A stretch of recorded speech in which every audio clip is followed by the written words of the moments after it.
नमस्कार, मैं हूं रुमान हाशमी। न्यूज़ अनमास में आपका स्वागत है।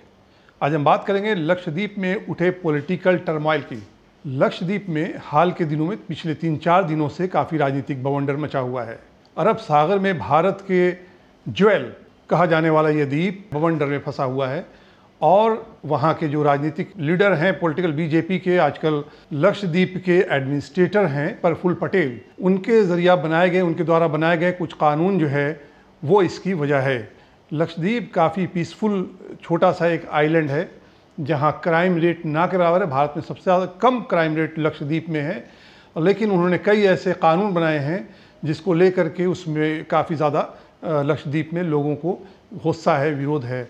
उसमें एक जो कानून है, कई कानून है, उसमें महत्वपूर्ण कानून एक है कोविड का। कोविड में उन्होंने ढिलाई दिया। आजकल कोविड में लॉकडाउन चल रहा है हर जगह, कानून में ढिलाई होती है, जिसको ले करके वहाँ 3-4 हज़ार लोग जो हैं वो कोविड के लपेटे में आ गए। हालांकि पहला फेज़ जो था कोविड का, उसमें एक भी ऐसा केस लक्षद्वीप में कोविड का नहीं था। दूसरे कानून वहाँ पे डेवलपमेंट का है, जो लैंड डेवलपमेंट अथॉरिटी है, उसमें उन्होंने बदलाव किया है कि सरकार जो है वहाँ पे प्रशासन जो है वो मुकामी लोगों की ज़मीनें ले सकती है, प्रगति के नाम पे, विकास के नाम पे, कंस्ट्रक्शन के नाम पे रिक्वायर कर सकती है।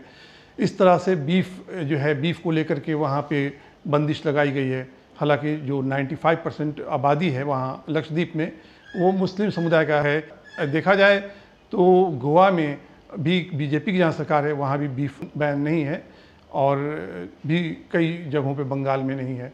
बर्फ है, बंगाल में ममता की सरकार है। लक्षद्वीप में इसके साथ ही और भी शराब है, शराबबंदी नीतीश सरकार ने बिहार में कर रखी, शराबबंदी और भी कई राज्यों में है, लेकिन प्रफुल्ल पटेल ने शराबबंदी लक्षद्वीप में उठा दिया। इसको लेके भी लोगों में गम गुस्सा है। लक्षद्वीप में कोई विधानसभा नहीं है, पंचायती व्यवस्था है।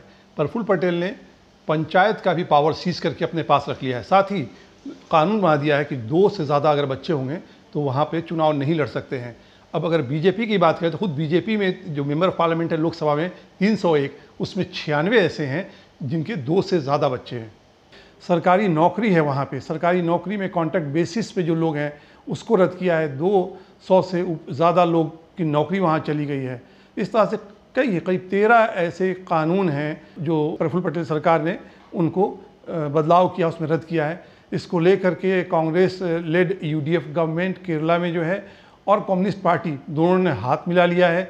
दोनों ही ने ही सरकार को इस बात पर लिखा है, केंद्र सरकार को लिखा है, राष्ट्रपति से भी अपील की है कि इनको वापस बुलाया जाए। प्रफुल्ल पटेल को वहाँ की जो सांस्कृतिक विरासत है उसके साथ एक खिलवाड़ कर रहे हैं, सांस्कृतिक विरासत को नुकसान पहुँचाने पर तुले हुए हैं। साथ ही जो इकोसिस्टम है, जो डेवलपमेंट की वो बात कर रहे हैं, वो इकोसिस्टम उससे प्रभावित होगा।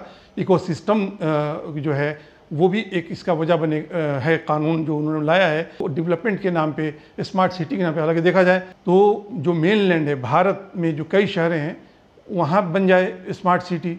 छोटा सा द्वीप है, वहाँ लोगों को उजाड़ के जो वहाँ पे रह रहे हैं उन्हीं को हटा करके मछुआरे हैं वहाँ पे कानून ला दिया है। मछली के फिशिंग जो करते हैं, जो उनका पारंपरिक तरीका है, कोई बहुत ज़्यादा प्रोफेशनल वे में फिशिंग नहीं करते हैं, उस पर ही बंदी कर दिया है। डेयरी पे बंदी किया है।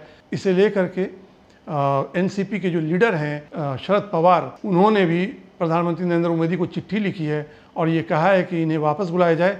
और ये 13 पॉइंट्स लिखे हैं जो प्रफुल्ल पटेल ने जो बदलाव किया है उनकी फहरिस्त बना कर भेजी है उन्होंने प्रधानमंत्री नरेंद्र मोदी को कि इसे जो है बदला जाए, इस पर रोक लगाया जाए, इन्हें हटाया जाए।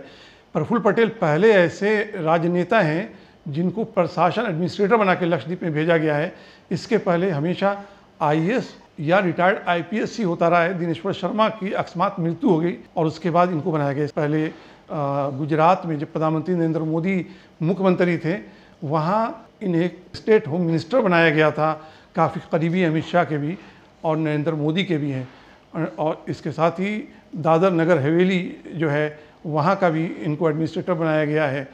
तो इन चीज़ों को देखते हुए जो एक राजनीतिक बाउंडर खड़ा हुआ है, इंटरनेशनल मीडिया में भी खबर जो है सुर्खी बन रही है कि कश्मीर जो है वहाँ इंडियन टेरिटरी स्टेट को ख़त्म करके किया भारत सरकार ने, सही किया। भारत का एक अभिन्न अंग है कश्मीर, और इससे जो है पाकिस्तान को एक जवाब दिया गया है कि ये हमारा इंटरनल मामला है, अगर वहाँ पर कोई अनरेस्ट है उसको सरकार एड्रेस करेगी। लेकिन जिस तरह से लक्षद्वीप में ख़ास कर शराबबंदी है उसमें अलाउ किया गया है और दूसरे मछुआरे का बिजनेस है, फिशिंग है, डेयरी है, उसको बंदी किया गया है। रेगुलेशन जो नया लाया है, सरकार किसी की ज़मीन ले सकती है डेवलपमेंट के नाम पे, सड़क चौड़ी करने के नाम पे। एक छोटा सा द्वीप है, कितना चौड़ी करेंगे? अगर उसको डेवलप करना है, जैसा कि प्रफुल्ल पटेल कह रहे हैं, तो वही दुबई बनाना है, तो बीजेपी की सरकार गोवा में है, गोवा को आप दुबई बना दो, वो मेनलैंड का हिस्सा है और काफ़ी फेमस भी है, दुनिया भर के टूरिस्ट वहाँ पे आते हैं गोवा में, तो आप गोवा को बनाइए ना, कौन रोक रहा है? अच्छा होगा, बहुत सारे बिलियन ऑफ डॉलर आएंगे, जो है तरक्की भी होगी गोवा रीजन की। लक्षद्वीप जैसे छोटे से द्वीप को आप चाह रहे हैं कि अगर दुबई बनाना, तो ये एक इकोसिस्टम के साथ खिलवाड़ है, वहाँ की जो साझा एक संस्कृति है, राजनीतिक विरासत, उसके साथ खिलवाड़ है। अगर सरकार ये चीज़ साबित करना चाहती है कि वह हर मौके पे नॉन कन्फर्मिस्ट है, सरकार का अप्रोच गैर परंपरागत है, तो नॉन कन्फर्मिस्ट का मतलब ये नहीं है कि सब लोग सीधी साइकिल चला रहा है तो आप उल्टी साइकिल चलाएं।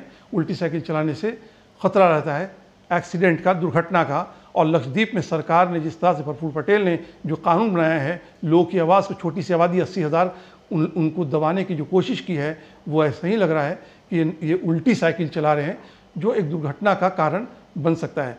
आज बस इतना ही, कल फिर एक नई रिपोर्ट के साथ।